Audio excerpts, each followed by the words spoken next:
Hello, how are you? We start our lecture today regarding cyber law, and my name is Professor Aftab Khan, and you people know me since a very long time, and I also know you. So, in the continuation of those lectures or those weeks, we start our lecture today regarding cybercrime investigation. Okay, so this is our chapter name. Today's chapter name is Cybercrime Investigations, Tools and Techniques. So, what are the tools and techniques which are involved in the cybercrime investigations and vice versa? So, these are the things which we're gonna discuss in today's lecture, and I hope it is a very interesting lecture and it's a very positive learning and with the help of this lecture you will learn cyber law investigations and vice versa.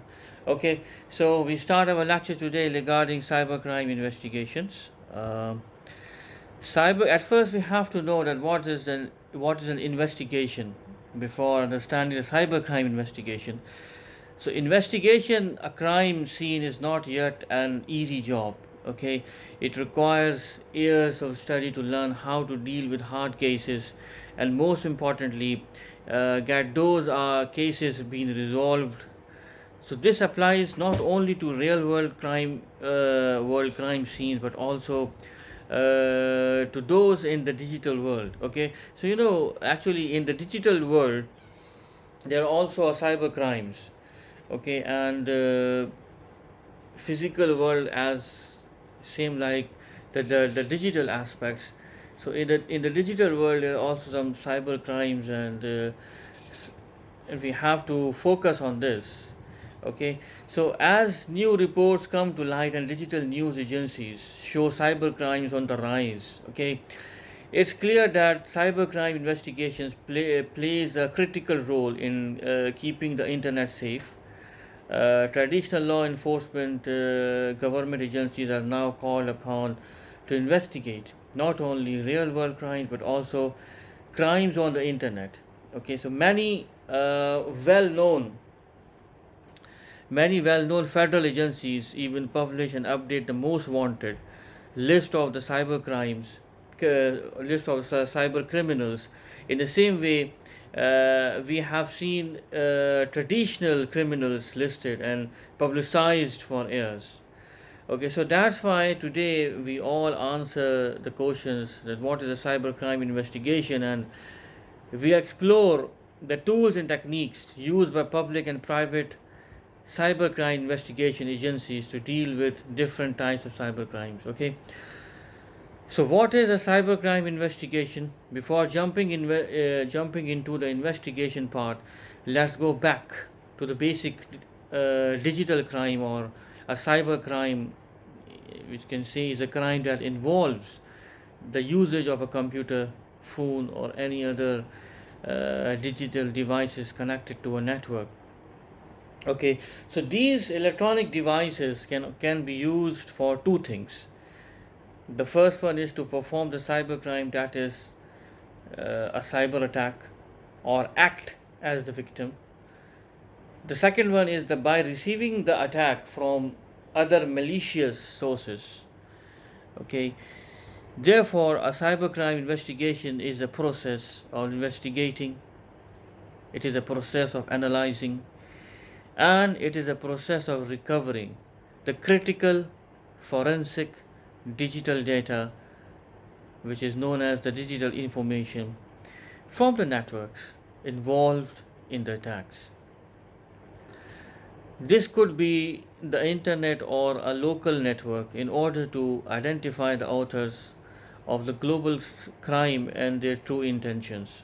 Okay, so cybercrime investigations basically must be the cybercrime investigators must be experts in computer sciences, understanding not only software but files and operating systems also, but also how the networks and hardware works. They must know, they must be knowledgeable enough to determine how the interactions between these components occurs to get a full picture of what happened, why it happened, when it happened, who it performed the cybercrime itself, and how victims can protect themselves in the future against these types of cyber threats. Okay, so who conduct cybercrime investigations? This is also a very important part of our study today, of our chapter today. So criminal investigation agencies, there are different criminal investigation industry agencies of every country has, and in which there are some well known criminal investigation agencies which we discussed later part. But criminal justice agencies are the operations behind cybercrime preventions, campaigns, and the investigations, monitoring, and prosecution of digital criminals. It depending on your country of residence, a criminal justice agency will handle all cases related to the cybercrime. For example, in the United States, and depending on the cases, a cybercrime can be investigated by the CBI, which is known as the Federal Bureau of Investigation, U.S. Secret Services, Internet Crime Complaint Center. In the United States or in the first world, there are some Internet Crime Complaint Centers, because these are the first world countries. My dear students, in the Great Britain also, in South Korea, in Japan, in Germany, these are the places, these are the countries where they have a sense of internet crimes. And so what they did, their governments made internet crime complaint centers. Okay, but in Pakistan, in Indonesia, maybe, I don't know about your country, or in Uzbekistan, I don't know about your country as well. But our country, we belongs with third world. So in our country, we don't have these type of facilities in which we deal we have a complaint center of the internet crime, and this thing is gone in favor of the internet criminals. Okay, so because our countries are the least developed countries, that's why unfortunately these type of internet crime complaint center facilities are not in our countries as well. So the US Postal Inspection Services, or the Federal Trade Commission, which is FTC, these are also the investigation agencies of the cyber crime complaint centers. Okay, national security agencies. In every country of the world, there has national security agencies which handle these type of cyber security threats. This also changes from one country to another, but in general, this type of agency usually investigates cyber crimes directly related to the agency. For example, an intelligence agency should be then in charge of investigating cyber crimes that have some connections, to their organizations, such as against its network, employees, or data, or have been performed by the intelligence actors. Okay, so in the United States, another good example is the military, which runs its own cybercrime investigations, but using trained internal staff instead of relying on federal agencies.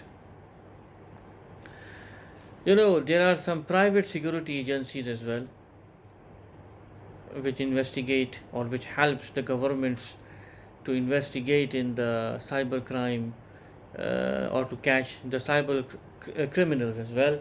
So the private security agencies are also important in the fight against cybercrime, especially during the investigation process.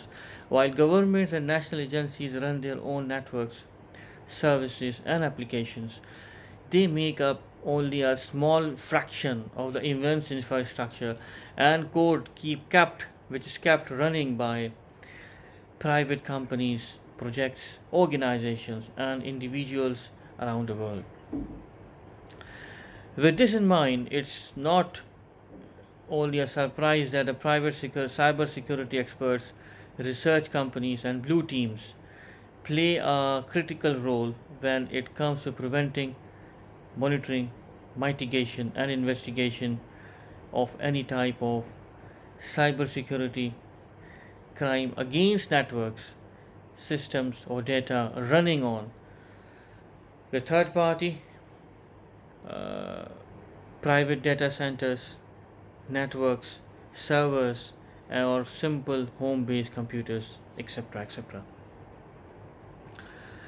This wide range of cybercrime is investigated by private agencies knows no limit and includes but is not limited to, which is the hacking, cracking, virus and malware distributions.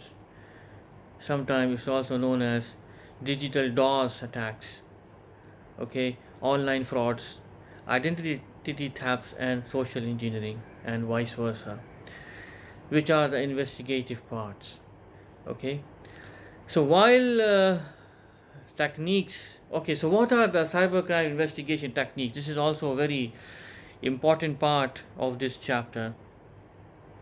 So while techniques may vary depending on the type of the cybercrime being investigated as well as who is running this investigation, most digital crimes are subject to some common techniques used during the investigation process. Okay, so the background checks, which is also an important part, this is also an important technique of the cybercrime investigations. So what are the background checks? Basically, it creates and defining the background of the crime, which with known facts will help investigators set a starting point to establish what they are facing and how much information they have when handling the initial cybercrime reports. The second one is information gathering. It is one of the most important things that any cybersecurity researchers must do to grab as much information as possible about the incident. Okay, we can say this that it is an automated attack or a human based target crime, which was there any open opportunity for this attack to happen.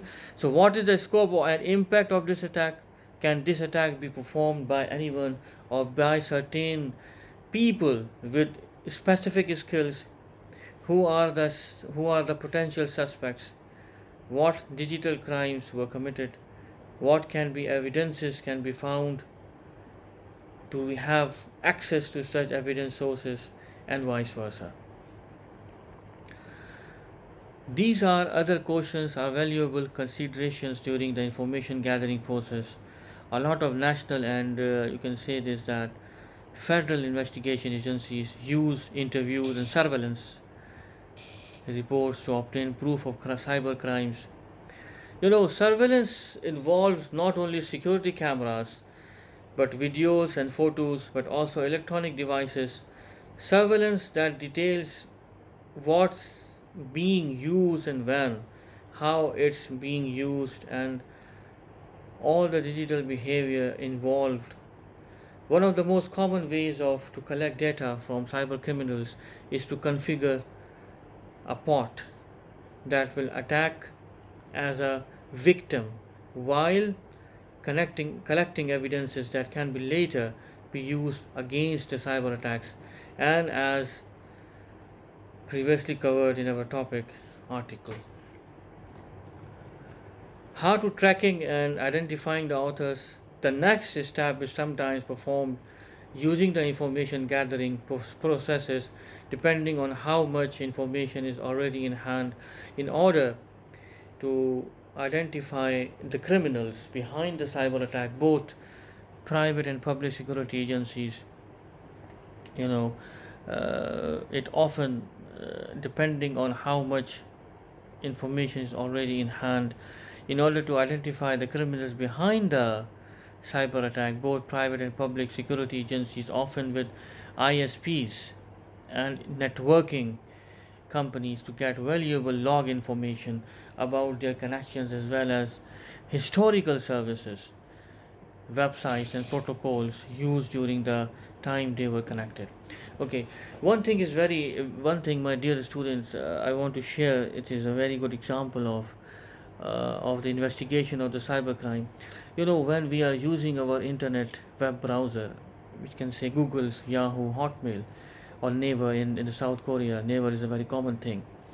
When we are searching any website, okay, so that search will be saved in our history column, in our history page, which is inside the C panel, which is inside the C drive of our computer.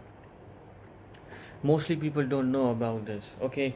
Most of the people do not erase or do not delete those informations. And any other thing is that when, for example, when we receive any information regarding our Gmail account, okay, we have a storage backup plan in our Gmail system.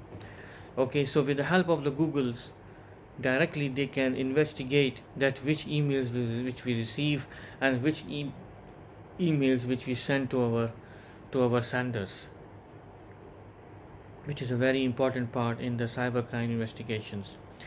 Another thing which is a very common thing, you know, our all our emails are associated with our mobile numbers. Okay, all our Gmail, Hotmail, Yahoo facility is associated with our mobile numbers, and our mobile number is associated with our, ID cards. For example, in South Korea, we have an alien card. We cannot purchase a SIM without alien card, and in the alien card, all the informations are gathered. What is our nationality? What is our passport number? What is our full name? What is our last name? What is our first name? And vice versa. What is our employer name? Even in the alien card, at the back side of our alien card, we also know this, that our address is also mentioned, that which residence, where we are living. Okay, so the police can catch within minutes. Okay, in their radar system, and because in South Korea they have a GPRS radar facility. They can get our location very easily from their GPRS system, and within minutes they can catch us. This mobile also is associated with our location, and in the whole South Korea, if we are using our mobile phones, so our location can be detected very easily with the help of their IP servers of the investigating agencies of South Korea, because South Korean investigation agencies are also the world's best, same like United States and United Kingdom, because they have the best available resources. They have a best technological resources. With the help of this, they can catch us very easily. They have a 5G technology and more technologies which they can find in very easily. Most of the thefts are often engaged with the ATM machines. Okay, and if we see the ATM machines of this country, for example, if we go to the Busan Bank, okay, uh, if you will find many ATM machines which are highly equipped. Okay, and they are monitoring our face. They are monitoring our fingerprints. When we touch the machine, they monitor our everything. Okay, so very people are well aware of this. So people, if they will want to commit any fraud with the banks or with the ATM machines, they can, so the police will catch them very easily, in my point of view. Okay, so this is a very serious aspect. And we can say this, that in South Korea, uh, the cybercrime rate is very less. We can say about only 5%. But in Pakistan or Indonesia, or these are the third world countries, in India also, the cybercrime rate is more than 75%. Okay, people are deceiving, people are hurting you, and people can take your money, steal your money very easily with the help of this type of cybercrime thefts. They have a digital forensics in the South Korea, and once the researchers have collected thorough data about the cybercrime, it's time to examine the digital systems that were affected, or those supported to be involved in the origin of the attack. This process involves analyzing network connection, raw data, hard drive, file systems, coaching devices, RAM, which is known as the random access memory system, and many more. So once the forensic work starts, the the, the researchers will follow up all the involved trials, looking for fingerprints in the system, files, networks, and service logs, emails, web browsing history, and etc. etc. So these are the forensics, which is known as the digital forensic. And there are different digital forensic labs. Okay, and in the South Korea, we can say this: South Korea, Japan, and United States, they have the highest techniques, cyber techniques, to catch the cyber criminals. Okay, I want to share you a very good example, in my opinion, when I'm living in South Korea. There was a student who is from Kazakhstan. Kazakhstan is a place in Central Asia. Okay, and he stole a debit card or a credit card of a Korean person, and he went to the and he knows the password as well of that credit card, and he went to the bank, and he stole a lot of money. Okay, so suddenly the police catch him from his mobile sim, because in the ATM machine there is a camera, and with the help of the camera detected his face. Okay, and the police call him that where you are. But the problem is that that Kazakhstani student was a very clever person, and he knows that the police will catch him. So suddenly he he purchased a ticket to his own country with the help of his mobile phones within seconds or within minutes, and he went to the Gimhe airport, and from the airport he went to his own country. So once he reached to his country, the Korean immigration already informed to the Kazakhstani airport authorities that a criminal who is a citizen of your country is coming. Please hold him. Do not give him entry from your own country unless we know that he is your citizen. But please catch him at the airport. This person already passed our immigration gates, but he is there at this time, and this is the flight number, and he purchased a ticket from from a credit card, which we knows we have a proof. So the Kazakhstani immigration authorities stop him to enter inside the country, and the Korean intelligence agency caught him from the Kazakhstani airport. So see the high level intelligence of this country. A criminal who is not in South Korea, he did a crime in South Korea, and he already passed the immigration, and he already passed the South Korean airport. So while he was there at the Kazakhstani airport, the police caught him. This is known as Interpol police. This is known as Interpol police. Interpol police means international police. So we have only a concept of a police is only a police which is in our country. No, we have an international police as well. So in which are helping to catch international criminals from one country to another country. For example, from South Korea to Pakistan, South Korea to Uzbekistan or Indonesia or Kazakhstan or many other countries of the world.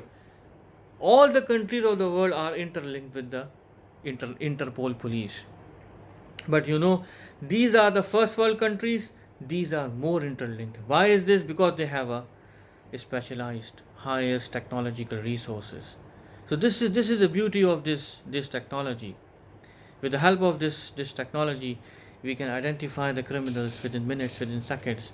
So people will become well aware that if they will do a crime, the police will catch them, or the international police, which is the Interpol police, will catch them very easily. Okay, so this is a very thorough chapter, and in this chapter we learn about the cybercrime investigations.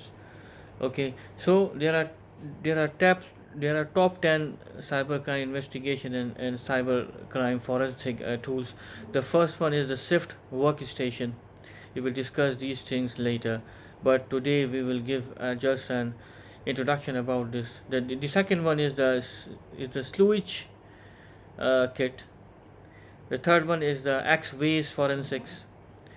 The fourth one is the Kane system. The fifth one is the digital forensic frameworks. In this, what are the digital frameworks, forensic frameworks? We will understand. The sixth one is the oxygen forensic detective agencies. The seventh one is the open computer forensic architecture, and then the bulk extractor. Okay, and then the skiff tools, and then the last one is the surface browser, which is in the internet. This is also highest technological resources in which a technique which a cybercrime agencies use to detect the cybercrime criminals. Okay, so this is the chapter we're gonna discuss it today, and then the next week we will discuss again these type of cybercrime techniques. So I hope you will learn this, you will enjoy this learning, and this learning will you can apply this in your case studies. This lecture, you will, with the help of this lecture, you will understand how to solve your case studies scenarios and vice versa. Okay, so my dear students, again, as I'm repeating your request, which I'm repeating every lecture, that please submit your assignments on time, and your projects and your case studies, which I already submitted to you in the early weeks of this semester. There will be no midterm exam, and there will be no final exam because of the coronavirus. You already know this. So these assignments are our final exams. These case studies are our final exam, and you have to do it accordingly, and you have to solve it and send it to me. And ignore those students who already submitted to me. But please, we can say this, that only few weeks left in our final examination period. So please send it to me, your assignment, on time. As soon as you will send it to me, as soon I will give you the grading, and vice versa. Okay, so if you have any questions, you can comment me in our cyber YSU website, and you can send it to me messages, questions. I will give you the answers accordingly. Okay, so I hope you will learn this, you enjoy this learning, and thank you very much. We will be continued in the next week. Till then, goodbye.